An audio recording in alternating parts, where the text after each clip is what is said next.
Vidas negras importam. Poema para o da rua, do Anki Sonde. Me exprimo entre vozes antípodas, me perco entre rimos nas ruas e me encontro. Na lama dos becos, me cubro de telhas de zinco, repouso sobre cacos de vidro e jamais me encordo. Poemas para os da rua. Salve! Esse nosso primeiro programa do ano. Vamos voltar no nosso programa para poder conversar com escritoras e escritores pretos. Meu nome é Plínio Camilo. Salve! E aí, para começar essa conversa esse ano de 2024, eu ofereço essa conversa para a Célia Lima, para o parceiro Tiago Pedroso, para Mari Vieira, Ivan Reis e a memória de Luiz Mendes e Denise Assunção. E para a gente conversar, é trazer um amigo, um parceiro, né, que a gente já escreveu o roteiro junto, só para a pauta a gente poder colocar à luz Júlio Emílio Braz. É isso que a gente vai conversar. Salve, Júlio! Bem-vindo, Salve, prêmio. querido! Tá bom? Bem-vindo! Tudo bem contigo aí? Nossa, tudo tranquilo. Que bom, Ah, que agradeço a beleza. gentileza de abrir essa conversa, que esse ano também vou trazer vários parceiros que ajudaram a gente a fazer esse nosso escurecimento, que esse ano faz 4 anos, né, que a gente está fazendo. O Júlio fez um nota muito legal ao vivo, que a gente conversou, fora as outras conversas que a gente mediou. Júlio, sei que não precisa, mas eu peço, se apresente e conte de você, querido. Ó, Júlio Emílio Braz, professor de história, apaixonado por história, técnico em contabilidade, porque a mãe perturbou, porque eu não consegui realizar o sonho dela de ser padre, porque não ia dar certo, né? E um belo dia, eu desempregado, fui escrever de farra, porque eu estava precisando de dinheiro, histórias em quadrinhos, e aí eu me descobri, né? E nunca mais larguei esse negócio, sabe? Até acabei casamento, porque a mulher queria que eu fosse funcionário público e eu queria continuar escritor com todas as dificuldades que ia ser artista nessa porcaria desse país periférico chamado Brasil, né? Então, assim, amo o que eu faço, não vou desistir agora, até porque eu já estou na terceira margem, né? Digamos assim, né? Mas esse, em linhas gerais, sou eu. Adoro escrever, principalmente tem uma peculiaridade. Eu escrevo para qualquer público, porque eu vivo disso, eu sou escritor profissional. Mas eu tenho uma paixão muito grande por crianças e adolescentes, né? Não chega às raias da pedofilia, que não é o caso, Não, não, né? isso aí não é paixão. Não, mas eu tenho paixão, eu acho que as crianças, os pequenos, os adolescentes, eles carecem de pessoas que olhem para eles com nenhuma intenção pedagógica, sabe? Acho que é uma coisa que me chama muita atenção na literatura infanto-juvenil, e tem muita gente que confunde, acha que eu vivo em escolas eu sou pedagógico. Não sou. Não, eu não tenho, minhas histórias não têm obrigação de ter final feliz, eu não se tem lição, não tem lição nenhuma, não tem mensagem. Eles gostam de perguntar: qual é a mensagem do seu livro? Eu falei: não tem mensagem nenhuma porque eu não trabalho nos Correios. Entendeu? Assim, é um público que eu acho que precisa de um olhar mais carinhoso, mais não só de ordem, progresso, essas coisas, mas até de compreender a transgressão. E eu resolvi me dedicar a minha vida a essa garotada, né? Não, Os pequenos e os não tão pequenos. e é muito interessante a gente vai conversar sobre isso tudo. Primeiro, essa ideia é muito interessante, também tenho buscado por isso, porque ficar dando uma lição, falta compaixão.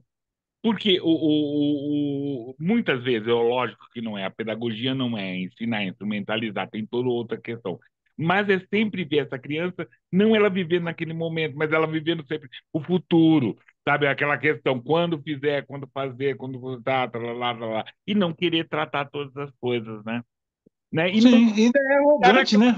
aventuras, né, Júlio? Aquelas É, aventuras que tinham aquelas lições pra gente, graças a essas É, eu, eu- aventuras. eu não fui o rei da bagunça, não, mas eu também não fui santo na adolescência. E eu não esqueci que eu brinco nas palestras com os garotos que a maior hipocrisia que o pai pode fazer com filhos é assim: na sua idade eu não fazia isso. Talvez Fazia você fazia pior. mais do que seu filho. Né? Meu filho, por exemplo, era super sério, centradão, assim, eu não sei onde foi que eu errei, né?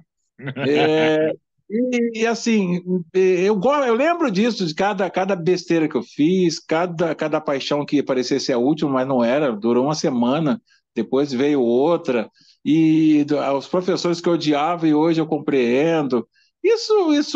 Isso me qualifica a ser um autor para criança e adolescente, não com lição de moral, não, mas tentando até fazê-los pensar, porque hoje em dia está difícil, sabe? O negócio é fazer não pensar. É. Parece uma política universal de emborrecer as pessoas de maneira generalizada e principalmente a garotada, Sim, né? e perceber assim, nós todas gostamos de aventura.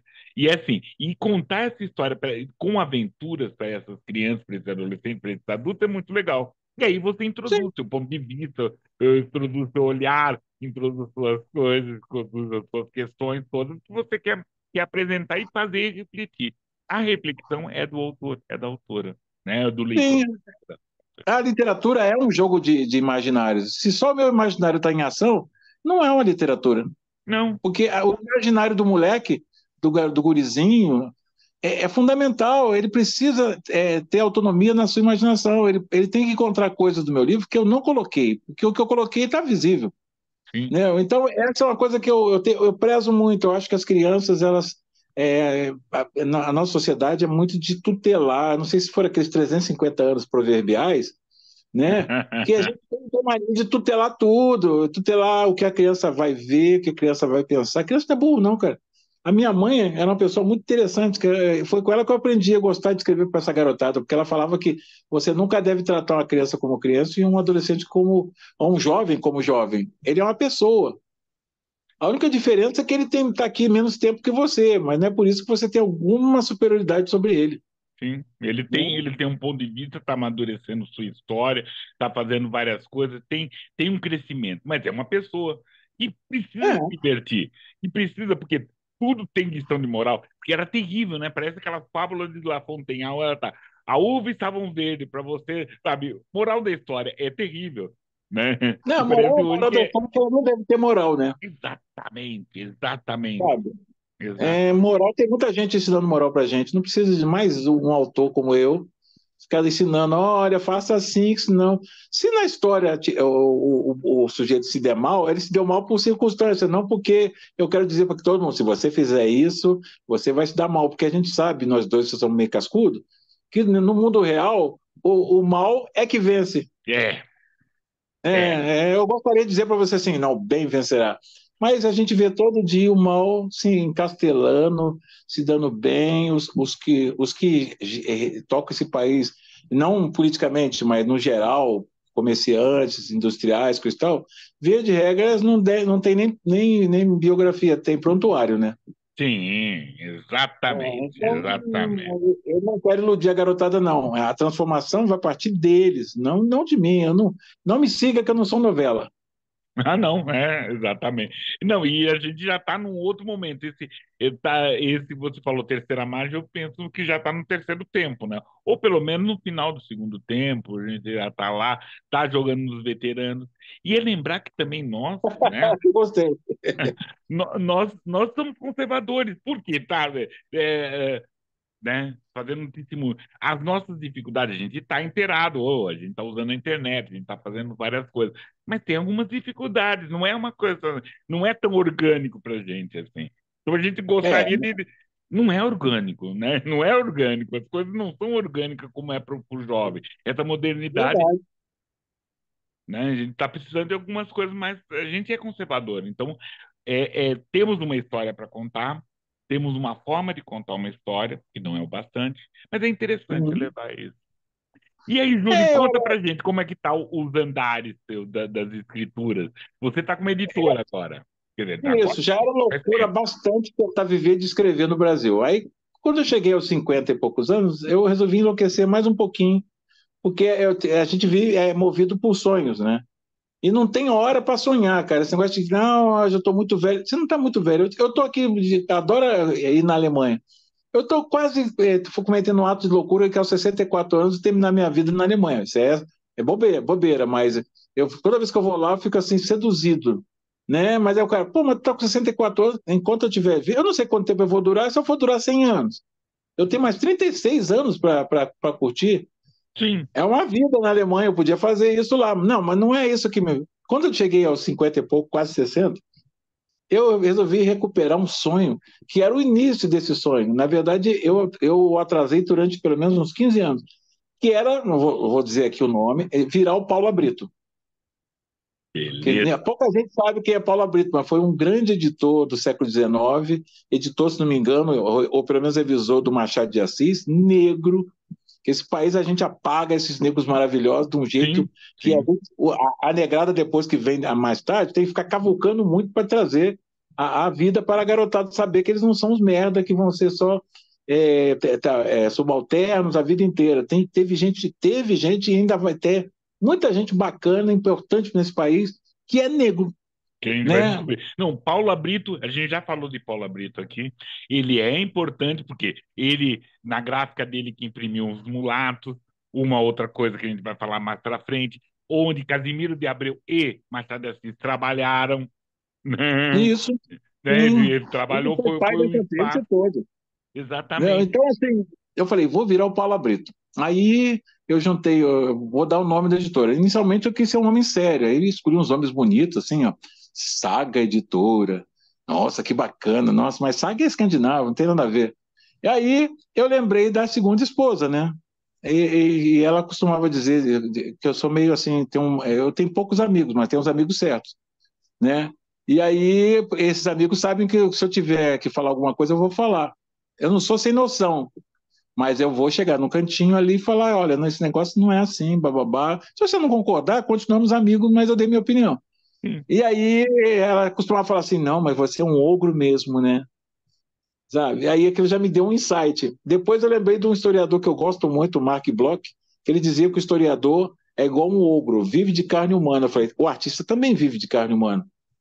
E aí juntei essas duas coisas, a opinião da minha segunda esposa, mais o Mark Bloch, é uma editora para crianças e adolescentes, ela tem que ter o nome assim com cara deles. Né? E aí eu criei Edições do Ogro, uma editora que começou sem um tostão furado, mas com muita boa vontade e muita teimosia, porque todo mundo disse que ia dar errado. Quando falam que dá errado, é aí que eu me acredito que vai dar certo. Né? Porque falaram com o Santos Dumont também que ele não ia voar, né? E ele saiu Sim. voando aí. Então, assim, e fiz sem nenhuma pretensão, sabe? Assim, hoje ela vai fechar esse ano talvez com 14 títulos. Não é para ficar rico, porque se eu tivesse ficar rico já tinha ficado. Mas eu quero ver se tem, pelo menos deixa um bom patrimônio para o filhão. Já falei com ele também que ele não tem obrigação nenhuma de assumir a editora se ele não sentir que é o espaço dele. Ele tem duas alternativas. Ele contrata um gerente, fica de olho no cara, ou Uhum. vende a editora e pega o dinheiro e vai fazer o que ele quer fazer da vida dele. Ele não tem que Sim. realizar meu sonho, ele tem que realizar o sonho dele, Sim. né?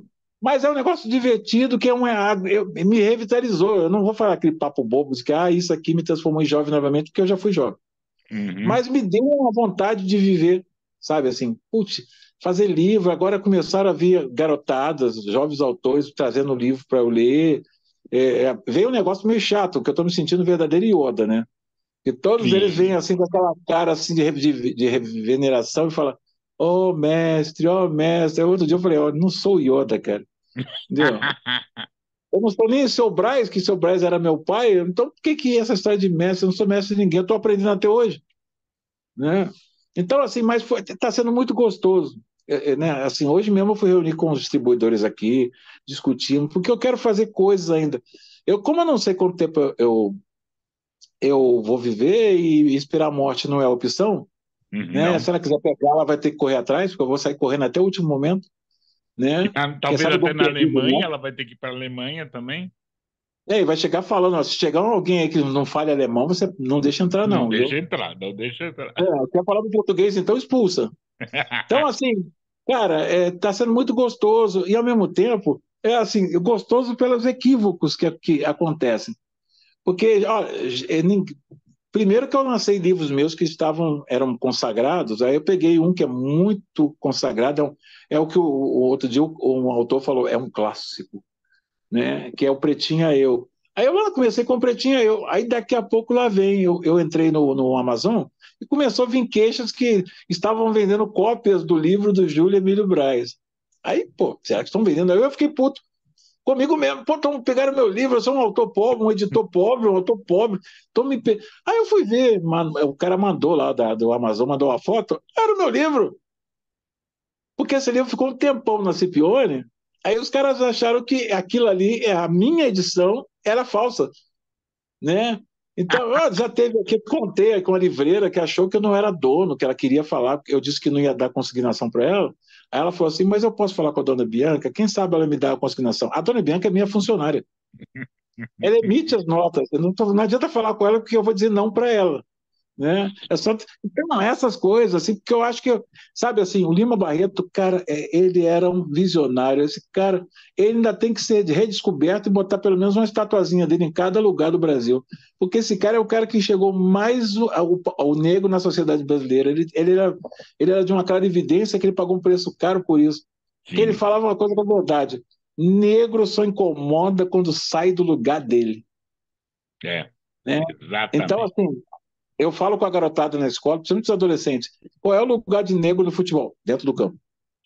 Ele pode ter dinheiro pra caramba, andar de jato, comprar um iate só para ele ficar para lá e para cá passeando na Baía de Guanabara. Ninguém se incomoda, porque o lugar do negro, no senso comum, que todo negro é bom de bola.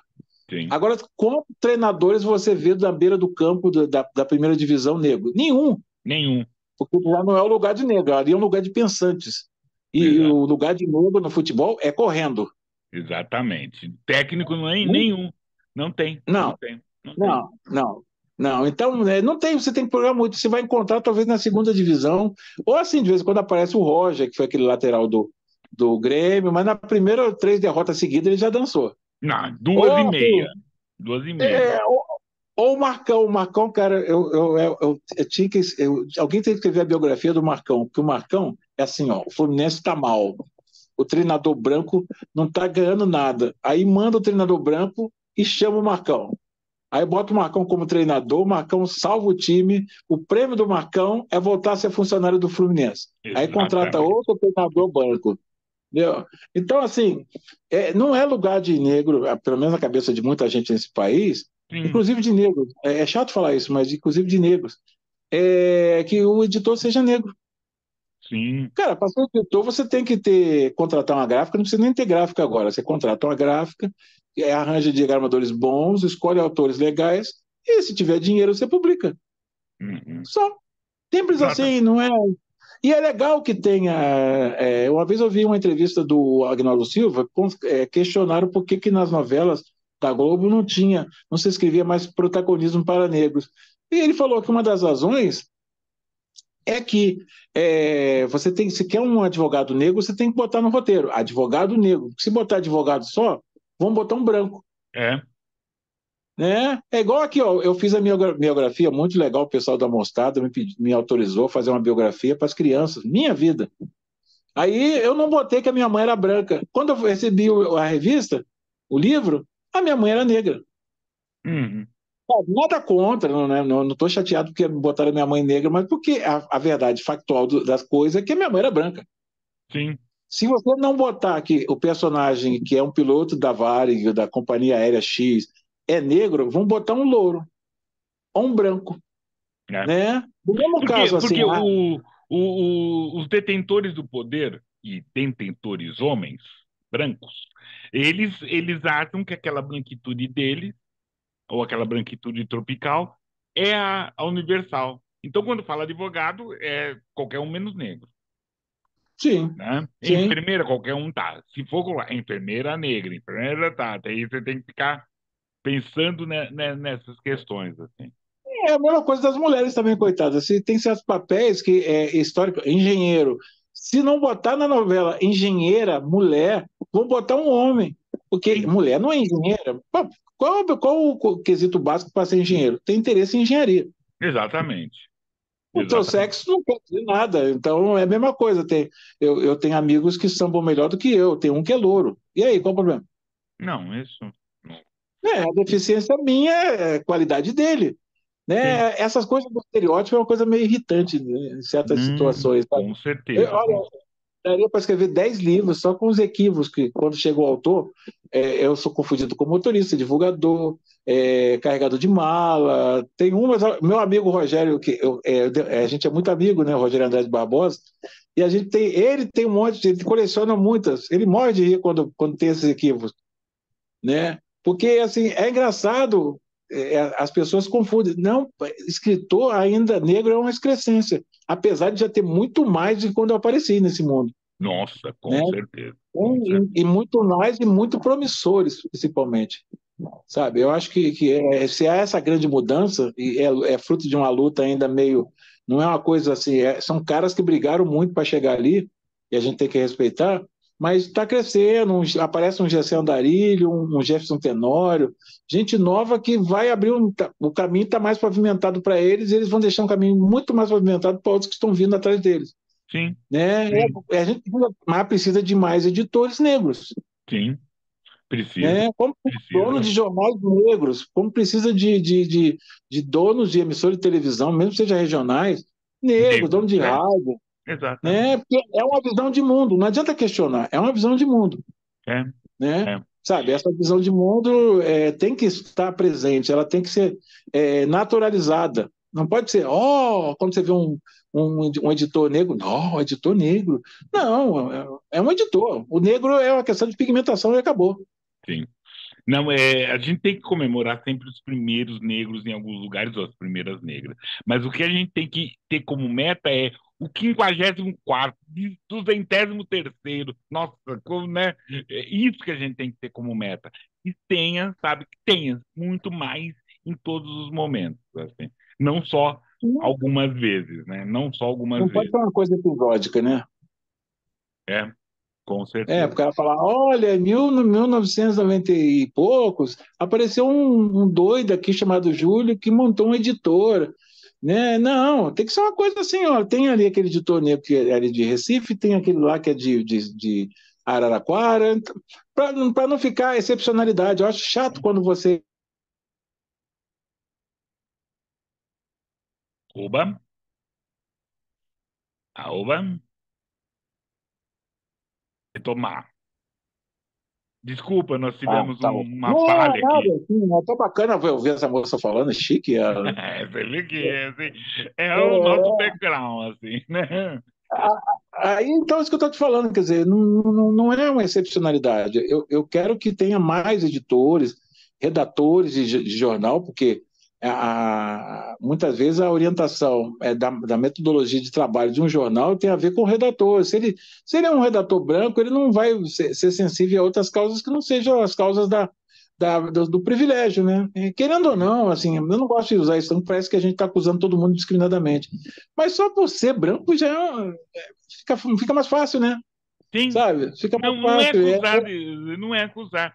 Se a gente for retomar Lima Barreto, que você é uma pessoa interessante e necessária a gente falar, ele já colocava isso a todo tempo. Né? E tem aquele texto onde ele fala que ele é tratado como ajudante, e se fosse outro branco, mesmo sendo ajudante, ele talvez não seria. Né? Então, sabe, Tu olhei a biografia dele, tem uma hora lá que teve uma comemoração, aí tinha um navio, eu não lembro com muitos detalhes. Aí todo mundo estava embarcando, quando chegou na hora dele embarcar, pediram o documento, quem era ele. Pô, sabe, todo mundo entrou assim, os marinheiros nem olharam para a cara das pessoas. Quando chegou na vez do negão, vamos lá, quem é você? O que você está fazendo aqui? Quem te trouxe? Sabe, você precisa ter um cara que te leva, um branco de preferência, né? Cara, olha, eu sou fã, eu descobri o Lima Barreto de maneira tardia, já na faixa assim dos 25 em diante. Mas é um cara que simplesmente ele deveria ter a semana do Lima Barreto, sim. Eu acho sabe? Porque todo o tempo dele, assim, todo o tempo é, mesmo. eu sou fã de carteirinha, porque ele desnuda essa farsa, né, até certo ponto, de uma maneira assim, virulenta, né? A biografia dele é a própria virulência dessa desmascaramento de uma realidade. Nós somos um país gigantescamente fake, né? Sabe? É tudo na base das aparências, não é nada. E não dá para ser um país assim, sabe? Não dá. Eu brinquei falando da Alemanha, é porque eu adoro gente que é na lata, sabe Sim, assim? Ele e não gosta de subtextos, não gosta de hesitação, ou é ou não é. E aí, e nisso eu encontro, né, não falo só na Alemanha, mas na maioria dos países do mundo, Japão, por exemplo, né, o japonês é educado, mas é assertivo. Se for daquele jeito, não é de outro jeito, é daquele jeito. A gente fica aqui, eu falo que é a coisa do carioca quando convida você para tomar café. Passa Uhum, lá em casa para tomar café, cadê o endereço? Pô, tu não deu o endereço, não quer que eu tome café na sua casa, né? Sabe? sim, Essa diferença, cara, isso mata qualquer outro povo. Não vou nem falar de europeus, primeiro mundo, não. Na África mesmo, chegar em algumas comunidades que a gente tem a tendência de achar que nós somos africanos, absolutamente não. Existem vários tipos de africano. sim. Tem as É, Áfricas lá, né? Nós somos, é, tem várias o Áfricas. africano é da palavra empenhada. Eu não preciso de papel, não. Se você fosse um africano falar contigo, eu vou aí te matar, ele vai. Não importa o tempo que dura, eu vou te atender, eu vou te emprestar um dinheiro, ele vai. Não tem essa coisa, a gente tem essa mistura que nós fizemos aqui com várias etnias, criou uma coisa que muitos negros são negros, mas não são africanos. Sim, sim. Tem essa distinção. Eu conheci vários africanos, angolanos, nigerianos, e eles são. Não tem essa coisa de tudo japonês, né? Como dizem. Não, não. Há diferenças significativas, e é legal que a gente perceba isso. Sim, sim. A gente não tem que alçar uma cara. As tonalidades têm isso. Querido, eu vou também continuando nessa questão de você ser um CEO da sua empresa, um black CEO, um preto CEO, né? Eu gostei dessa. Não, eu também estou usando assim isso, eu sou um preto CEO, né? Uh, Tá, e uh, como tem sido assim essa questão? Porque você está como editora, que facilita você a entrar em editais, essas questões todas. Como que tem sido no essa início lida? era folclórico, né? No início era folclórico, e o Júlio tem uma editora, né? Sabe? Agora, sim, quase 5 anos depois, é que começou a dar um insight nas pessoas, a editora do Júlio ainda existe. Aí você já está sendo olhado no outro patamar. Eu falo assim, ainda vou viver bastante para chegar àquele patamar que eu quero, que as editoras muitas delas que publicam meu livro vão começar a me olhar como inimigo, Sim, né? Porque você começa, quando está pequenininho, não está incomodando ninguém, mas começa a incomodar. E assim, está havendo um negócio do mercado que não é culpa da minha eficiência. Eu, pessoalmente, acho que é culpa da negligência da maioria das editoras. Porque a literatura ficou meio como um patinho feio para muitas editoras.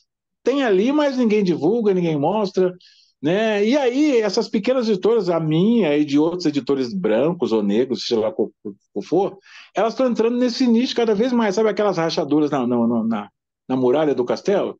sim. O inimigo está entrando para aquelas rachaduras.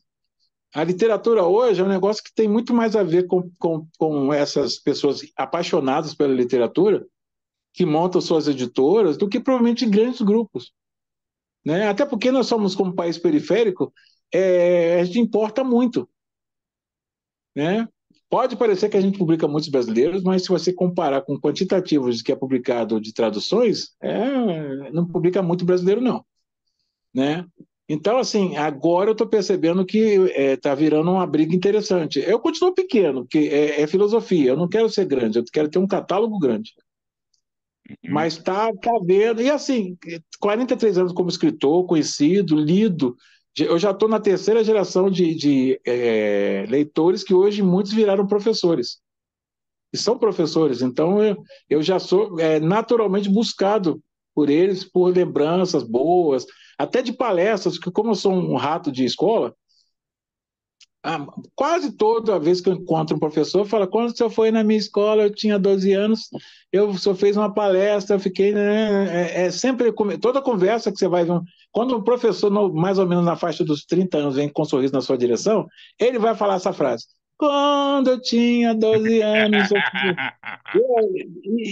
A culpa dele estar ali é minha, inclusive. É, Porque eu acho que eu impressionei o cara de tal maneira que ele, olha, outro dia não, foi acho que agosto, eu fui participar da Feira Internacional de Literatura lá em Ribeirão Preto. Cara, um aluno que eu troquei carta com ele, eu nem sei como é que é a cara dele, eu só troquei cartas com ele. O cara hoje é gerente de ensino da região de Ribeirão Preto. Ele não podia, que ele tinha reunião, mas ele mandou a secretária dele levar um vinho chileno para mim. E fez questão que a moça falasse que eu fui muito importante, onde ele está, coisa e tal, porque na época ele era muito complexado, eu não sei nem quais eram os problemas dele. mas eu acho que eu fiz o simples, a coisa mais simples que um ser humano pode fazer por outro. Eu prestei atenção nele. Né? E eu não conheço, eu vou atravessar na rua, não vou nem saber quem é, porque eu não, a gente teve uma época que as professoras, as escolas incentivavam muito a troca de correspondência entre os autores, e eu cultivei isso. Então, toda hora eu esbarro com essas pessoas. Isso é um negócio que, olha, como diria a propaganda do cartão de crédito, não tem preço, Não mesmo. sabe? E isso é um papel que eu acho legal, sabe? O editor, ele não pode ser apenas um cara que vai ganhar dinheiro com o livro. Óbvio que eu quero ganhar dinheiro com o livro, né? Eu não sou tão romântico assim. Não, Mas mas não por é o favor. principal. O principal é aquilo que você está oferecendo, que o seu produto é diferenciado. Ele não é uma batata nem um ovo, né? Não estou desprezando nem a batata e o ovo, que são gostosos. Mas Sim, é uma coisa diferenciada. Você tá vendendo conceitos, você está vendendo visões de mundo, você está desenvolvendo visões de mundo. Então, quando você vai falar como autor, você vai falar na escola, é um negócio muito, sabe, você é responsável por aquilo que cativa. Isso é um dado de realidade, né, que está lá no Pequeno Príncipe, inclusive é o livro infantil, menos infantil que eu já li na minha vida, né? Ele tem cara de livro infantil, cheira como livro infantil, mas é bem profundo. não Talvez a é livro criança que lê o infantil. livro a criança que lê Pequeno Príncipe com 7 anos só vai entender quando tiver com pelo menos 20, Sim, né? Então, assim, mas é isso que eu penso. Então, tá sendo, olha, nunca fui tão feliz na minha vida. Tem muita dificuldade, viu? Não se sim, iluda. sim. Pequeno editor não tem capital de giro, né? Ele gira mais do que o capital, ele fica girando. Tem que ter ser uma pessoa, eu acho que nessa parte é muito importante, porque o maior capital que você pode ter não é o dinheiro, é a confiança, por exemplo, do gráfico. Alguns gráficos, eu não tenho dinheiro para chegar lá e mandar imprimir no pau. Mas alguns gráficos me deram o que eu posso chamar de uma linha de crédito. Não é grande coisa, mas eu chego lá, boto o livro, vou pagando na medida que eu recebo dos meus clientes. Isso é legal, é meio carpintaria, meio artesanal, mas o livro sai, ele sai com aquilo que eu acho que é bonito, que o livro é uma coisa que não é só. Essa história de que o livro não se compra pela capa é a maior conversa fiada que. É a maior fake news que já contaram, porque o livro ele é bonito, tem que ser bonito. Ele é uma obra de arte, né? O texto é uma obra de arte, mas a capa é uma obra de arte, a impressão é uma obra de arte, o papel escolhido é uma obra de arte. Isso tudo tem que ser agradável ao toque, ao olhar, até o cheiro, né? Eu sou tão louco que o livro velho e o livro novo são cheiros que me encantam. Então, assim, tá sendo, eu estou levando isso com muita seriedade agora. Começou como um sonho de pós-adolescência, mas agora é uma coisa muito, muito séria e se o meu herdeiro, que é o único filho que eu tenho, não for tocar, eu falei com ele para ele entregar na mão de uma pessoa que faça um bom serviço com a editora, porque editora é um negócio muito bacana, E sabe? pronto. Legal. Júlio, vou pedir licença para você. A gente também vai continuar falando de livros, falar de um griot, pedir essa licença e aí falar para todas e todas assim, vamos lá, assine o canal, né? É Pare aí. importante. Só um momentinho, querido. Claro, Assine o canal, vamos lá fazer essa questão. A gente vai falar dessa questão agora né, desse momento griot, né, que é importante a gente fazer, a gente falar. E quem que a gente vai falar agora também é de Antônio Gonçalves Teixeira e Souza. A gente está falando de livros, né? E esse Antônio Gonçalves Teixeira de Souza, filho de um português com uma negra, né? A senhora Ana Teixeira de Jesus, ele é tido como o primeiro escritor que, né, fez um romance romântico brasileiro, intitulado Filho do Pescador, que a gente vai falar um pouco mais para frente. E, inclusive, esse livro, Filho do Pescador, foi impresso, saiu pela gráfica do Paulo Brito, que o Júlio falou. E até tem uma história que ele era muito amigo do Paulo Brito, então eles tinham todo um apoio. Infelizmente, o Antônio Gonçalves faleceu muito cedo, em dezembro de 1861, e logo depois o Paulo Brito faleceu. Mas ele ali nasceu em Cabo Frio, né? Fazia seus primeiros estudos, aí veio pelaquela situação, né? situação econômica, teve que abandonar toda aquela situação, foi procurar, era mecânico, carpinteiro, né? Foi para o Rio de Janeiro e ele trabalhou, estudou, escreveu, não escreveu só esse Filho do Pescador, que nós vamos conversar um pouco mais na Estante Preta, escreveu outros livros muito interessantes, muito importantes. E esse é um griot, né? Aí Uhum. ele retomou, falou todas essas coisas, trabalhou, era amigo do Machado de Assis, né? O Machado de Assis até falaria, né? Fala dele como um trabalho muito importante, muito, quer dizer, é aquela história que o Júlio acabou de falar, assim, temos os nossos Exus que abrem os caminhos, né? E a escrita dele abriu o caminho de outras escritas, na gráfica, essa história toda. Então, isso que é importante a gente pensar, não tem muitas imagens dele. Antônio Gonçalves Teixeira de Souza. Ele era negro, sim, né? Júlio, você tem alguma coisa para falar dele, querido? Não, assim, uma das coisas interessantes que eu li um artigo outro dia que o rapaz falando que essa talvez seja a grande contradição do negro na época da escravidão. Aqueles que tinham a possibilidade de se tornarem livres, eles buscavam o caminho da imprensa e da literatura, porque era uma maneira de falar, ganhar visibilidade numa sociedade que, por mais estranho que possa parecer, os brancos não eram essa cultura toda, Sim, né? sim, Eles tinham o poder da cor, né? Mas não tinha o poder do intelecto. Se você olhar os intelectuais do Império, por exemplo, tu vai encontrar uma quantidade muito grande de negros e afrodescendentes e de grande relevância. Não eram autores assim. Você imagina, havia Machado de Assis e outros tantos, mas havia alguns que agora que estão sendo descobertos. sim. Né? Então, era o caminho óbvio do negro livre na sociedade escravocrata, era a busca de criação de consciência, né? Alguns mais desabridamente, assim como alguns escritores que falavam com força, como Zé do Patrocínio e tudo mais, mas outros de maneira sutil, porque uma das coisas que eu mais acho injusto é acusar o Machado de Assis de ser indiferente à escravidão. Não, isso é Só quem não bobagem, leu burrice, bobagem. contra a mãe acha que Machado de Assis não falou de escravidão. Só Não. que ele era um cara muito inteligente, né? Você tinha que ser tão inteligente para entender o Machado de Assis. A ironia dele era de uma. Demora você. Sabe aquele cara que ele te sacaneia só depois que você chega em casa, senta, vê a novela das 8, vê o noticiário. Finalmente você percebe que foi sacaneado? Era o Machado de Assis. Sim, o professor Eduardo Assis Duarte, ele fala, ele tem todo o trabalho falando de Machado de Assis, ele fala que, primeiro, a injustiça dessa questão dessas escolas, né, romântico, realista. Machado de Assis era mais modernista que os modernistas, né? Uhum.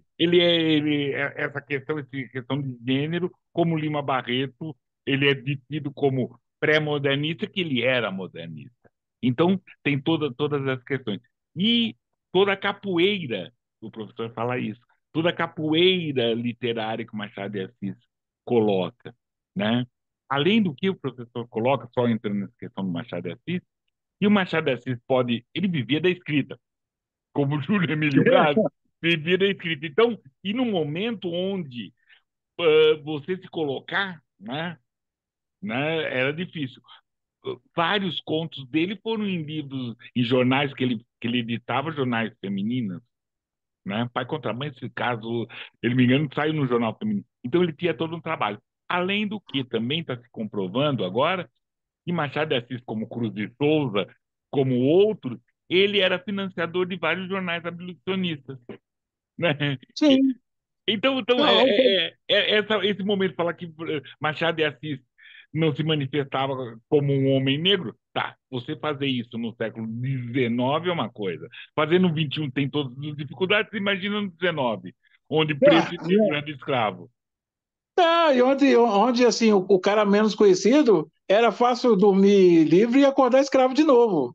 Sim, Né? com certeza. Então, assim, o Machado não podia dar muito mole, não, e ele não deu mole. Eu acho que o problema do Machado de Assis, em síntese, é que ele era um lord inglês numa comunidade tropical e ignorante, né? Porque Sim, ele era de uma finesse, assim, né? que, E isso incomoda, sabe? A finesse do negro incomoda. Ele tem que sim, falar alto, gritar, sabe? Ser exatamente, exatamente. escandaloso. Ele era um caramujo. Isso que era interessante. Ele era um caramujo. Escreveu tudo, falou sobre. Escreveu teatro, crítica teatral, poema, prosa, romance, tá? Né? Fez tudo. Fez tudo, assim. É, né? Que é, olha, referendado por o maior crítico de todos os tempos, que é o Harold Bloom. O único autor abaixo do Equador que ele mencionou com ênfase e com entusiasmo foi o Machado de Assis, Sim, né? Que é um sim. cara, ele disse que é o único problema dele é que ele nasceu ao sul do Equador. É. Bom para nós. E aí é É importante. nosso, né? Não, Esse é ele, nosso. ele é nosso, acaba sendo um Exu que ele, ele ter escrito, né? A gente retomar essa imagem dele tá pelo menos suavizando, né? Não tá, não, Uhum. né, não tá facilitando o caminho, mas suaviza o caminhar nessa questão da. É, ele é o grande, não adianta, Ele, sabe? Você pode questionar, não gostar, questionar, porque esse negócio também de ativismo, eu questiono muito, sabe aquele cara que fica gritando? Tem uma, eu acho que é de Hamlet, que o personagem fala assim: protesta demais. Então, muitas vezes, o cara que grita muito, fala alto, ele quer chamar atenção para ele, não para a causa dele. pra causa, é. A E ele, boa causa se faz, se muda com silêncio. sim, e a ideia dele de Caramujo como? Um cara que escreveu, fez coisas há quase, né, quase 200 anos atrás, hoje a gente está discutindo com efervescência. Cada dia vários escritores se debruçando e falando sobre ele, fazendo todas essas coisas. É palavra importante, É, falar de Machado de não, assim, Assis. E ainda não fizemos todas as obras de Machado de Assis. A gente tem obras e vai sair outras obras dele, assim, com sim, certeza. a gente não conhece tudo. E ele é multifacetado. Os contos dele são de uma atualidade que talvez no próximo século ainda serão atuais, porque Sim, ele é multifacetado. Ele tem aquele peso do romance, mas tem aquela rapidez, urgência, sutileza do conto, que é uma coisa que é muito. Eu sempre recomendo para quem vai lidar com adolescente começar com os contos. Porque é sim, fácil de entender. Para início de conversa é fácil de entender, mesmo com uma linguagem mais rebuscada, a narrativa em si é fácil de compreender, sim, né? sim. E são super atuais as histórias. Então, assim, é um cara que ainda é subestimado. Ele merece muito mais do que fazem com ele, né? Sabe? Como a maioria dos autores negros brasileiros, eles são. A gente ainda tem que buscar. Primeiro, tem que descobrir alguns que a gente não descobriu ainda, né? Sim. É, mas tem esses que já são ícones que a gente ainda não ficou na periferia com eles. Não, e a gente está falando, infelizmente, desse eixo São Paulo-Rio. Se a gente for imaginar todos os escritores negros, Astolfo Marx, né, lá de São Luís, do Maranhão também, que tem uma trajetória que trabalhou como isso, foi trabalhar na imprensa, foi um autodidata, aprendeu a ler sozinho, e depois acabou sendo professor, escreveu sobre, né, 13 de Maio e outras histórias, né? Então, temos Uhum. muitos escritores e escritoras negras fora desse eixo Rio-São Paulo poderosíssimo. Então, a nossa tarefa é descobrir isso tudo, é É falar mostrar isso. para a garotada, sabe? Que eu acho assim, é a máxima da publicidade, o que não é visto não é comprado. Quando Sim, o jovem negro não encontra seus semelhantes no espaço de decisão, ou de participação, ou de mudança, ele tende a imaginar-se como um subalterno. sim, Sabe? sim. Assim, eu acho que a gente tem gente muito interessante, tem município. Outro dia eu fui em Teodoro Sampaio, né? E aí expliquei quem era Teodoro Sampaio para o morador de Teodoro Sampaio, E não sabia. um jovem, que ele não sabia, né? É, Então, assim, é muito aqui, né, vai no Jacarepaguá, tem a colônia Juliano Moreira. Cara, eu fiquei fã do Juliano Moreira, o cara que entra para a faculdade de medicina aos 13 anos, entendeu? Isso não existe, sim. sabe? Um monstro, professor de todas as especialidades do Brasil no início das especialidades. Um gênio, falava alemão. O Lima Barreto falava alemão. Ele Sim. lia em francês, É. sabe? Olha só, cara. Né? Numa sociedade onde a maioria dos nossos intelectuais são monoglotas, né? Com certeza. Júlio, você jogou uma bola, você tem que fazer o gol. Quem foi Teodoro Sampaio? Por gentileza. Teodoro Sampaio, para resumir, foi um grande engenheiro. A gente fala muito dos irmãos Rebouças, que foram incontestavelmente os melhores engenheiros do Império. Mas o Teodoro Sampaio foi um grande engenheiro que trabalhou naquela região ali do interior de São Paulo, e o nome do município é em homenagem ao trabalho dele como engenheiro, né? Ele foi um baita engenheiro, entre outras coisas, mas o papel mais notável dele foi de engenheiro. É igual aquele Tebas, que foi o cara que construiu a São Paulo, né, pelo menos até o meados do século XIX, e só agora que a gente está descobrindo. Aí esse Hum, prédio aqui, o Tebas, era negro, sabia? Não, ninguém sabia, não, sabe? Tem muitas cidades, muitos lugares aí que tem nome de negros interessantes que a gente não... Ninguém faz questão, nós somos um país amnésico. não é, e não procuro, não investigo. O exemplo de Florianópolis, né? Antonieta de Barros, vários lugares, ninguém. Ela é muito mais de rua, viaduto, e é uma negra professora, né? É, assim, Não, assim, fazendo uma pesquisa sobre os Rebouças, a primeira água encanada de Curitiba foi o Antônio Rebouças. Né? A primeira estrada durante muito tempo do Paraná foi Antônio Rebouças. A primeira ferrovia, quem criou o primeiro projeto foram os Rebouças. Quer dizer, o tamanho, a dimensão desses dois, que na verdade eram três, que tem o José, o mais novinho, que ninguém fala do coitado do José, é, né?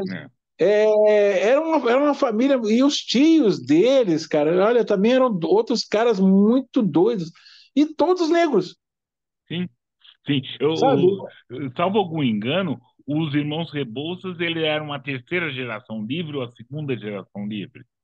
Era filho da portuguesa, do português, né, o alfaiate, se não me engano, com uma liberta baiana. Sim. E aí, é assim, peraí, eu acho que nem é isso, eles são a terceira, porque pai já era o Antônio Rebouças, era o que foi o conselheiro de Dom Pedro II, ele Aham. já era filho desse casal, eles eram a terceira geração. Só que, cara, os tios dele, o José e o outro, que acho que era Henrique o nome, o Henrique ficou puto lá, porque durante a luta pela independência prometeram um monte de fundos para ele e depois não deram nada, ele vendeu tudo e foi para Paris, só para Paris. Aí estudou medicina em Paris e voltou como um dos melhores médicos do Império. O outro nem voltou, virou um violinista que tocou na Europa inteira, nunca voltou para o Brasil.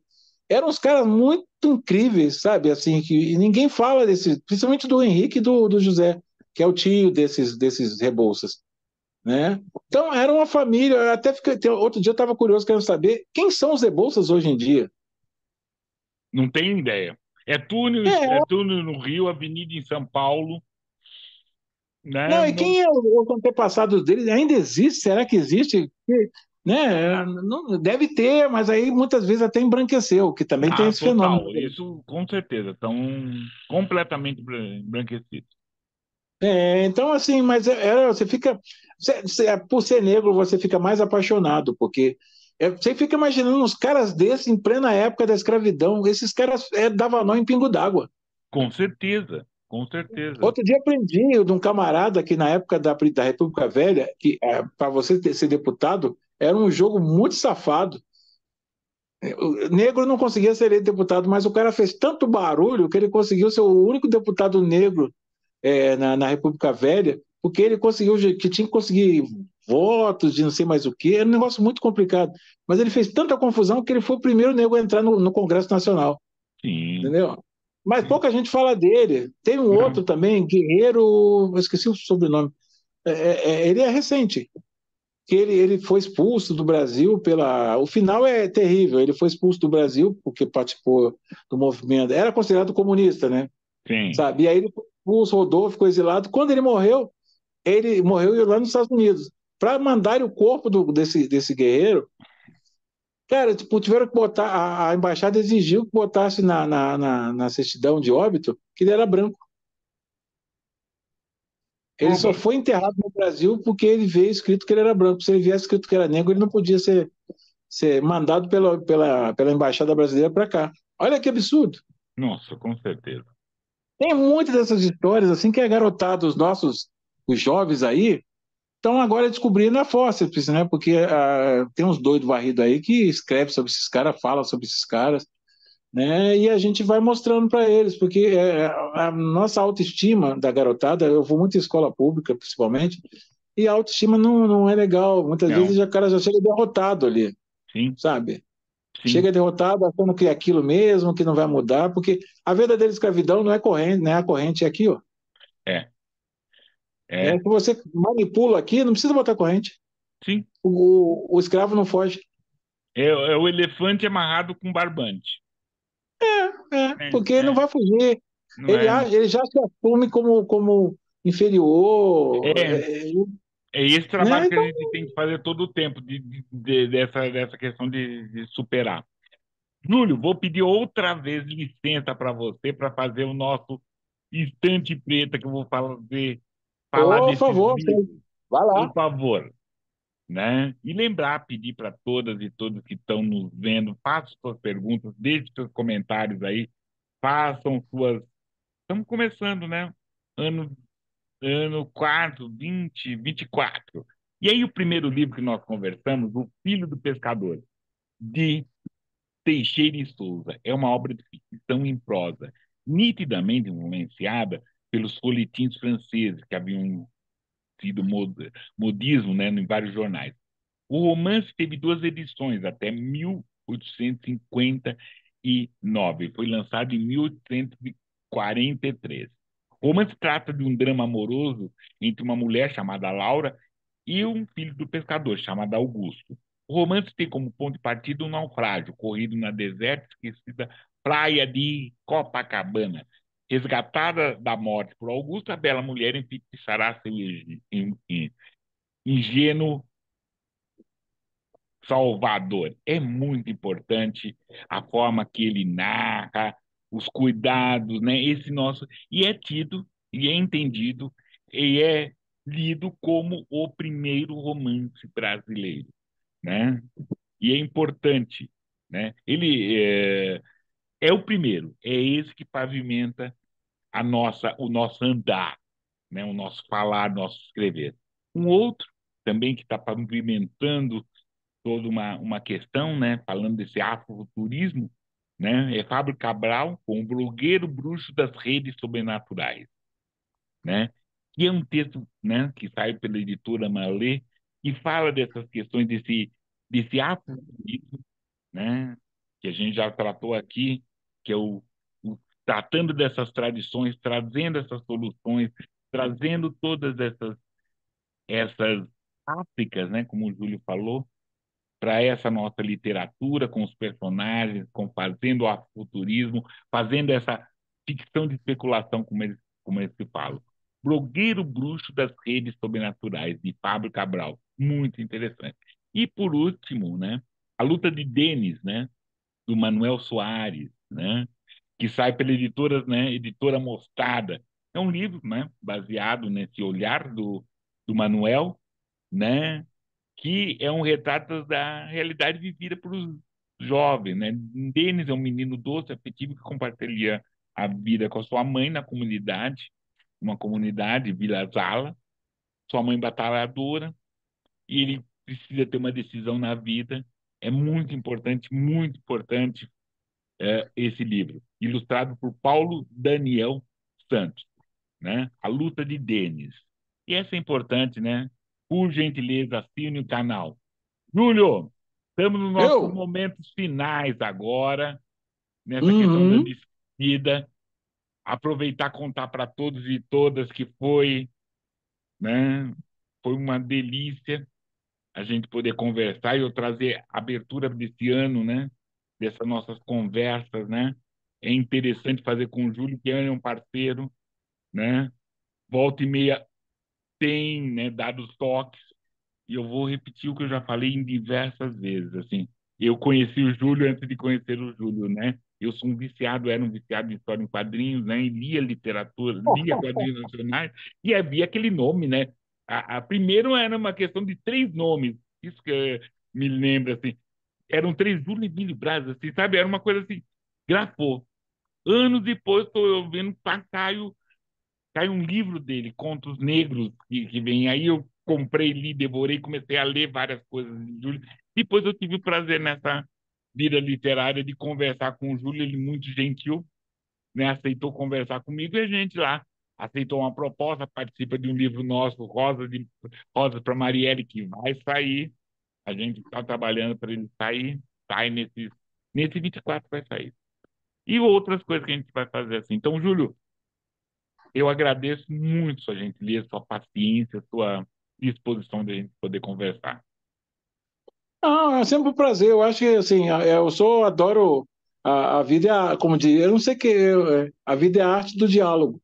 E a gente está desaprendendo a dialogar, sabe? Nada contra, não sou contra a tecnologia moderna, não sou burro nem nada, mas eu acho que tem uma certa parte da tecnologia moderna que matou um negócio que eu acho muito salutar, não é saudosismo não, mas encontrar o outro, olhar para o outro nos olhos, tomar quando é chegada a beber uma cerveja, coisa e tal, comer alguma coisa, é uma coisa, uma arte que se perdeu. Agora a gente fica muito na tela, né? É útil, é prático, mas a gente tem que se dar o tempo. Eu falo que é sempre igual ao cinema. Um ser humano sensato liga Netflix e vê o filme dentro de casa. Mas há um negócio legal ir no cinema, não é o filme em si, é o contato com o outro, reclamar do cara comendo pipoca que nem um doido com a boca aberta, o contato, aquela relação das pessoas, encontrar amigos, essa coisa que a gente está perdendo e a gente não pode perder isso. A humanidade precisa desse olhar, né? Esse de se entreolhar, melhor dizendo. E a É a gente, imersão, né? As imersões. isso, e a gente fica aqui batendo papo, é uma maneira de falar, ó, o papo é possível, e não só possível, é fundamental e necessário para o humano. O humano precisa, para a sua humanidade, do outro humano. Né? E esse outro humano, ele tem que ser tátil, ele tem que ser visível, não é só ficar o tempo todo falando no celular, não. É olhar, encontrar com o cara, olhar ele passeando pela praça. Que Big Brother nada, uma boa praça é melhor que qualquer Big Brother, Com certeza. Não, e é sabe? Que ali interessante isso que você está falando, porque eu acho que é essa imersão, a imersão do presencial, a imersão do tátil, né? A imersão da conversa, né? Da discordância, isso assim. aqui é uma conversa, quer dizer, é uma conversa do possível. Eu teria que ir para São Paulo, você ir para o Rio. Isso aqui é esse oportunizador da conversa. Mas É, a conversa tem que ser mantida. tem. Não pode ficar eu dando a minha opinião, você dando a sua opinião e a gente cada um num canto. Ah, Não, não, é a gente, opinião. É opinião, eu discordo da sua opinião. Eu só discordo da sua opinião, né? não vamos brigar aqui, não. Ninguém vai matar ninguém porque discorda da opinião do outro. Eu Mas só isso é discordo da fundamental. opinião. Eu só discordo da opinião. Eu só É, discordo. é, Ou aquela questão que eu tenho falado assim,